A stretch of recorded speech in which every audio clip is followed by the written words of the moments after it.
नमस्कार. सध्या सगळीकडे एकच नावाची चर्चा, ती म्हणजे बैलगाडा क्षेत्रातील टॉपचा लोकप्रिय असा रुस्तम हिंद केसरी बकासूर.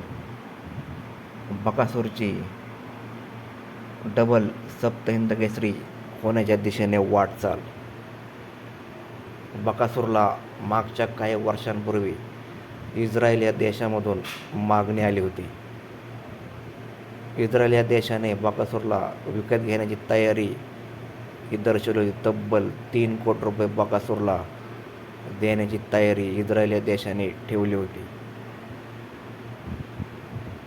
1 ते 2 दिवसापूर्वी यूट्यूबवरती काही व्हिडिओ प्रसारित झाले की मोर्शेद धुमाळ यांना इस्रायलवरून बकासूरसाठी हे फोन आले होते. बकासूर इस्रायल या देशासाठी संशोधनाचा एक भाग म्हणून विकत घ्यायचा होता, परंतु मोर्शेद धुमाळ यांनी इस्रायल या देशावरून आलेल्या संचालक